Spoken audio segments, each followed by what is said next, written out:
안녕하세요. 에스락 대표 이성호라고 합니다. 저희 에스락은 회전 밀폐 방식이 적용된 진공기능의 산화 방지 밀폐 용기를 생산하는 업체입니다. 주로 이제 커피나 사료 같이 산패화가 좀 빠른 재료들을 오랫동안 신선하게 보관할 수 있는 전문 밀폐 용기라고 보시면 됩니다. 저희 에스락은 2022년도 6월 1일부로 창업을 했습니다. 지금 현재 업력이 3년차를 가고 있고요. 1단계, 2단계를 거쳐서 지금 현재 3단계 제품 고도화까지 마쳐가지고 새로운 블루오션 시장을 지금 현재 도전하고 있습니다. 제가 창업을 하게 된 동기는 이제 50대에 갑자기 찾아온 실직 때문에 그 실직으로 인해서 사회에 다시 재취업을 원하곤 했는데 실질적으로 그게 만만치 않았습니다. 그래서 저희 나이대가 되면 주로 이제 자영업 위주로 이제 창업을 하고 있는데 제가 볼 때는 자영업을 제가 해본 건 아니기 때문에 또 하면 실패할 것 같아서 차라리 제가 좋아했던 거를 가지고 아이템을 찾아서 가는 게 오히려 실패도 할 수 있지만 좀 더 제가 재미를 느끼면서 좀 그 부분을 좀 만들어가는 게 좋을 것 같아서 창업을 했고요. 실질적으로 이제 제조업으로 제가 창업을 평소에 커피를 좋아하다 보니까 커피 용품과 관련된 아이템을 가지고 제조업 창업을 했는데 주변에서는 한 번도 안 해본 경험을 가지고 다 말리고 그렇게 했습니다. 그렇지만은 제로서는 그때 당시에 제 심정은 이것까지 선택을 하지 않으면 그 간절함이 그렇게까지 있었기 때문에 창업의 성공이 저는 간절했습니다. 솔직히 저희 한 사람이 최고로 이제 위험하니까 그냥 돈을 적게 벌어도 좋으니까 그냥 편한 거를 했으면 좋겠다. 가족분들이 대부분 말렸는데 저는 제가 예를 들어서 프랜차이즈를 하든 흔한 바리스타 카페를 하더라도 기본적으로 매덕 정도는 실패하면 까먹는데 저 같은 경우에는 물론 제가 안 해본 길을 가는 거기 때문에 더 리스크 자체는 크지만 그래도 제가 좋아했던 제품에 대해서 저는 충분하게 시장성이 있다고 판단했기 때문에 도전했고요. 왜냐하면 저희 커피 용품의 그 진공 밀폐 용기 같은 경우에는 제가 커피를 좋아하다 보니까 사용을 해보면은 쟤를 기준으로 봤을 때 만족도가 엄청 떨어지는 제품들이었습니다. 그러면 우리나라뿐만이 아니고 전 세계적으로 커피 산업 자체가 성장을 하고 있는데 그러면 그 원두의 향을 제대로 잡을 수 있는 용기가 필요한데 시장에는 제대로 된 제품들이 안 나왔다는 걸 제가 확인을 했고 그거를 제가 제대로만 만들면은 오히려 프랜차이즈 창업하는 것보다 더 성공 확률이 높겠다 싶어서 도전을 했습니다. 사실은 창업을 준비하면서 좀 만만치 않았던 부분이 저는 사실은 학교에서 경제학을 전공을 했기 때문에 실질적으로 제조업에 대해서는 전혀 이렇게 관계가 없는 업을 해가왔고 사회생활도 그런 식으로 제가 사무직 쪽으로 이제 해왔기 때문에 제조업이라는 이 속성 자체를 모르고 시작했기 때문에 제가 생각할 때는 제 나름대로의 시장 조사는 더 남들보다 철저해야 된다는 생각을 좀 가지고 사업에 임했고요.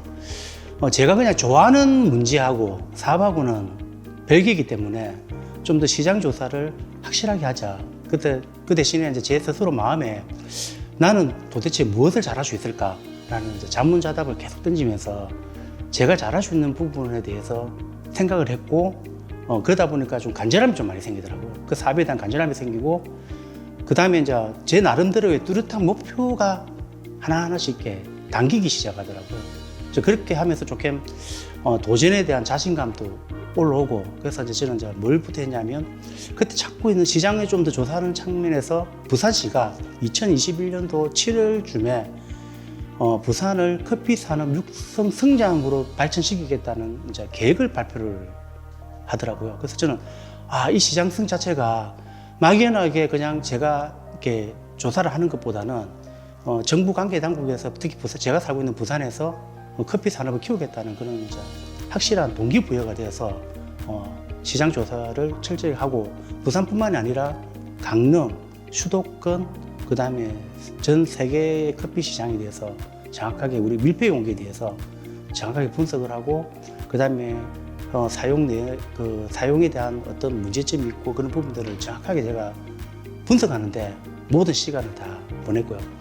그 분석을 하다 보니까 이제 그게 만들어지더라고요. 이제 도전을 하면서 그 다음 단계로 제품 고도화를 어떻게까지 가야 되겠다는 그런 실행 단계까지도 저는 제 나름대로 그 내용을 마치고 사업에 뛰어들었습니다. 그렇게 분석을 하더라도 막상 저는 나가면은 저는 좀 그래도 20대, 30대 창업하시는 분보다 제가 인생을 20대, 30대에 또 다른 직업을 가지고 일을 했기 때문에 제가 사회에서 경험한 거는 준비를 하더라도 예상치도 못한 그런 그 경험들을 많이 하거든요. 제가 그런 경험을 하면서 저도 그게 축적이 되면서 노하우가 되고 앞으로 또 새로운 쪽으로 이렇게 발전해 가는 걸 갖다 제가 해봤기 때문에 제가 제조업은 안 해봤지만 그런 사업도 그 사회 통념적으로 경험은 그렇게 비슷할 것이다. 그래서 저는 그런 부분을 좀 철저하게 했던 게 도움이 많이 되었습니다. 지금 저는 사실은 우리가 이렇게 발명을 하는 게 보면은 딥테크부터 해가지고 최첨단의 어떤 기술이 적용되고 하는 그런 거는 제가 도저히 할 수 없는 분야고 저는 순수하게 생활 아이디어에서 기반한 아이템을 가지고 제조업 사업을 지금 하고 있는 상태인데 저는 시장 분석을 할 때 가장 중요시한 것은 틈새 시장 분석을 가장 제가 집중을 했습니다. 그래서 제가 커피 밀폐 용기에 대해서 관심은 있는데 그 커피 밀폐 용기라는 거는 큰 대분류로 봤을 때는 밀폐 용기 시장을 제가 정확하게 읽어야 되거든요. 근데 우리가 보통 밀폐 용기 시장 하면 한국의 라겐락이라는 회사, 세계적으로 또 주방 회사들이 엄청난 회사들이 많습니다. 근데 밀폐 용기만 딱 보면 실질적으로 시장은 포화 상태거든요. 예, 그러면 큰 기업만이 이렇게 누릴 수 있는 시장이고 저희 같은 스타트 기업들이 그저 쉽게 이렇게 덤벼들 수 있는 시장이 아니기 때문에 진입 장벽 자체가 엄청 높은 분야입니다. 그래서 저는 아무리 큰 시장이라 하더라도 분명히 이제 틈새가 있을 거라는 걸 분석을 해보니까 제가 이제 커피를 좋아했던 게 틈새 시장에 놓은 거죠. 뭐냐면 밀폐 용기에 담기는 재료들이 수많은 재료들이 담기는데 그 중에서 원두나 사료 같은 경우에는 산패 속도가 엄청 빠른 재료들입니다. 근데 기존 밀폐 용기는 그 외부에서 공기를 차단하기 때문에 내부 잔존산소에 대한 부분 때문에 산패가 빠르게 진행이 되거든요. 그러면 원두나 사료처럼 산패가 빠른 재료들은 내부 산소를 빼서 잠가줘야 되기 때문에 오랫동안 신선하게 보관할 수 있습니다. 근데 대형 밀폐용기 회사들이 그 부분에 대해서 시장에서 그렇게 드라이브를 많이 안 걸더라고요. 물론 혹자들은 그렇게 안 거는 건 시장성이 없어서가 아니냐는 그렇게 반론을 하시는데 저는 그거를 철저하게 분석을 했습니다. 시장성이 엄청 큰 겁니다. 왜냐하면 커피만 보면은 또 그렇게 호불호가 있을 수 있는데 제가 지금 쓰는 진공 용기는 폐 시장부터 해서 그 다음에 차 시장, 그 다음에 견과류 시장까지 이렇게 확대가 되는 분야이기 때문에 실질적으로 제가 봤을 때 시장 자체가 엄청나게 크고 거기에서 제가 제대로만 제품을 개발을 하게 되면 저는 나름대로 불도전 시장을 찾을 수 있겠다고 생각을 했고요. 그래서 그 부분을 제가 바꾸기 위해서 그러니까 밀폐 용기에서 커버되지 않는 시장 그걸 제가 바꾸기 위해서 그 제품에 맞는 제품을 만들고 있고요.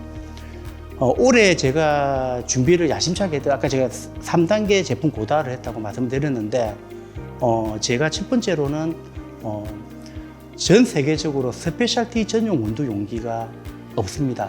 그 전용 원두 용기 비즈니스 모델을 제가 올해 사업한 모델을 지금 하고 있고요. 두 번째로는 폐 시장에서 반려동물을 데리고 나갈 때 휴대용 산책용 사료 보관 용기가 따로 없습니다. 그래서 그는 지금 현재 일회용 비닐로 쓰고 있는데 저희 용기가 보급이 되면은 다회 용기로 평가를 받아서 ESG 환경적인 측면에서도 보탬이 되는 비즈니스 모델이고요. 마지막으로 이제 수출 전략 상품으로 제가 좀 준비를 하고 있는 거는 한국의 전통 유기 녹그릇이 있습니다. 엄청난 가치가 있는 제품인데요. 그 제품에 저희 에스락의 핸들을 갖다가 콜라보를 해서 고급 프리미엄 차 시장의 비즈니스 모델로 지금 현재 준비를 하고 있습니다. 그래서 저는 제가 이런 세 가지를 통해서 지금 기존에서 시장에서 없는 걸 제가 만들어서 비즈니스를 무대화시키는 게 제가 지금 하고 싶은 일이고, 그래서 좀 재미를 가지고 있습니다. 그 이야기를 들으면 지금도 아찔한데요.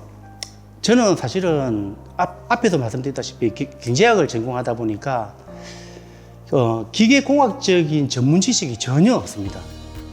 저는 그런 지식을 가지고 없다 보니까 그냥 붕어빵처럼 그냥 금형을 만들면은 그냥 물건은 그냥 100% 그냥 찍어 놓는 걸로 이렇게 착각을 했어요. 근데 막상 제가 이제 자금이 많이 부족하다 보니까 금형을 제작하는 거하고 사출을 하는 거하고 이원화를 했습니다. 근데 금형을 야심차게 만들어서 사출에 적용을 하니까 이제 에러가 나기 시작했고 불량률이 높아지기 시작을 했습니다. 그때는 제 모든 재산이 다 나가고 파산을 해야 되는 그런 위기까지 몰렸고, 그때 이제 제가 가진 장점은, 사회에서 장점은 제가 사회생활을 하면서 주변에 많은 지인들을 네트워킹으로 알고 지냈던 도움이 돼서 기계공학적으로 도움이 되는 분들이 여러분들이 참여를 해가지고 제가 지금 현재 놓여 있는 문제를 하나씩 해결을 하면서 새로운 파트너를 전략적으로 이제 사출회사하고 연결을 시켜가지고 그 문제점을 해결시켜서 최종적으로 완제품을 생산하게 된 경험이 있거든요.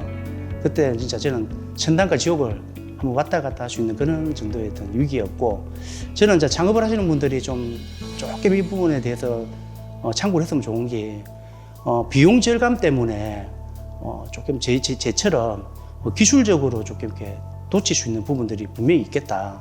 좀 더 세밀하게 분석을 하고, 만약에 비용 부담이 좀 되더라도 정확한 제품이 생산되기까지는 철저하게 이렇게 검증을 해야 된다는 그런 교훈을 한번 전해드리고 싶습니다.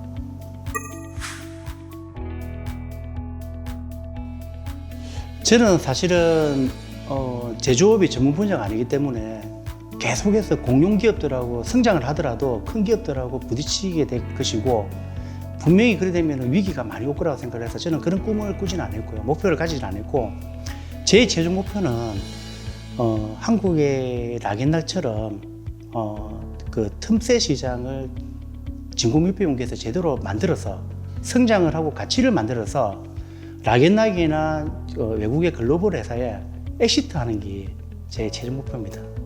그렇게 해서 또 새로운 사업을 또 찾아서 또 제2의 창업을 한다든지 그렇게 제가 가는 게 목적입니다. 그러니까 뭐 실질적으로 창업에 뒤에 뭐 매력이란 부분도 있을 수가 있는데, 창업이 저는 어떠냐면 처음에 시작할 때 나만의 이 목표를 설정해 놓고 그걸 실천하는 과정들이거든요. 근데 그 실천하는 과정이 만만치가 않은 거죠. 뭐 엄청난 위기가 올 수도 있고 생각지도 못한 뭐 말도 안 되는 그런 환경들이 조성이 되고 그렇거든요. 그렇지만 그거를 하나하나씩 풀어가면서 그 목표로 다가가기 때문에 결국 그 목표에 다가가면은 시장에서는 반응이 올라오고 충분한 보상이 되고, 그러면서 어떤 게 생기냐면은 새로운 목표가 생깁니다. 그래서 저는 아까 그 최종 목표가 엑시트를 하고 새로운 목표를 위해서 달려가고 싶은 그런 마음입니다.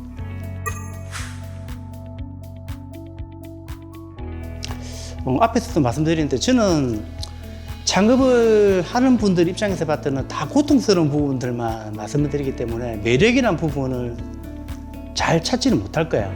근데 저는 제가 안 해본 분야를 하기 때문에 처음부터 시작을 할 때 매력은 좀 있었습니다.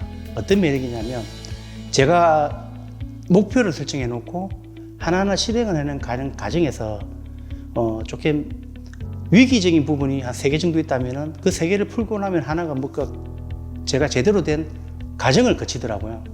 경험을 거치고 노하우를 습득을 하고 그런 과정에서 제가 어느 정도 성장을 한다는 부분이 분명히 보입니다. 그런 부분에서 저는 큰 매력이 있구나. 또 여기서 한 단계 좀 올라서면은 다음 단계에 대한 목표에 대한 또 이 성취감을 위해서 또 달려가고자 하는 그런 힘이 생기고, 저는 그게 창업을 하면서 큰 매력이고요.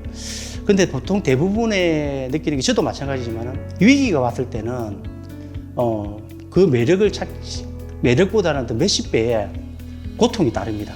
따른데 그 고통을 이겨내지 못하면 또 아까 같이 목표를 성취하는 그런 매력이라든지 그거를 느끼지 못하기 때문에 어차피 이 작업을 한다면은 계속적으로 반복적으로 이겨내고 또 한 단계 성장하고 그런 게 작업의 매력이라고 저는 생각합니다.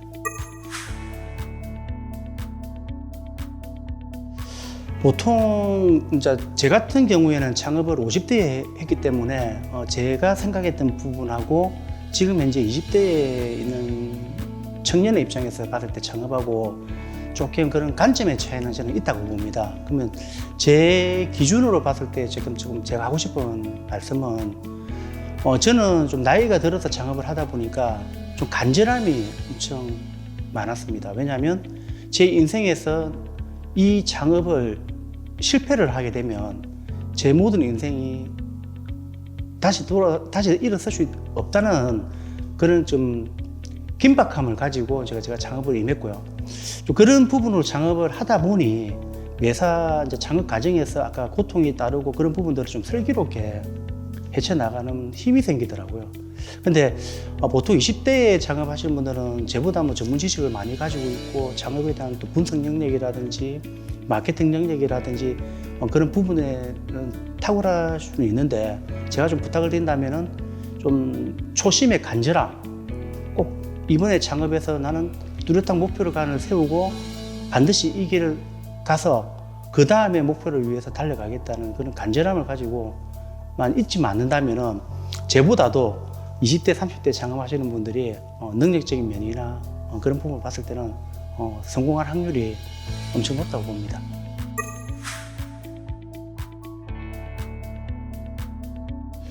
계속 반복해서 제가 말씀을 드리는데 저는 제 나름대로 커리어 성공은 핵심은 보통 창업을 하는 분 누구나 창업을 하면서 최선의 노력을 다 합니다.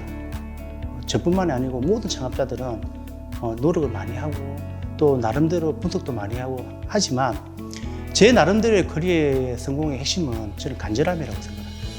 근데 보통 사람들이 초심의 간절함하고 그 과정을 이겨내 가지고 가면서 한 단계 성장하면서 또 그 간절함이 초심의 간절함보다는 좀 떨어지거든요. 그러면서 쉬운 결정을 또 할 수도 있고 또 이렇게 오판을 할 수도 있는 그런 부분들이 있기 때문에 나의 간절함을 꼭 지키고 가야만이 제가 목표로 하는 대로 갈 수가 있고 그 목표로 가가지고 정상에 우뚝 선다면은 그때 그 커리어의 핵심은 간절함으로 인한 성공이 아니겠나 그렇게 생각합니다. 저의 창업은 간절함을 실천하는 도전이라고 생각을 합니다. 간절함만 있으면 어떠한 고통이나 어떠한 위험에 슬기롭게 헤쳐나갈 수가 있고요. 또 그 간절함만 있으면은 제가 목표로 했던 부분들을 한 단계, 두 단계 계속 지속적으로 발전할 수가 있고 제가 꿈꾸는 엑시트까지도 할 수 있을 거라고 저는 생각을 합니다. 여러분들께서도 간절함을 잃지 않는다면 창업하시는 분들 모두 도전해도 좋을 것 같습니다. 모두 화이팅 하십시오.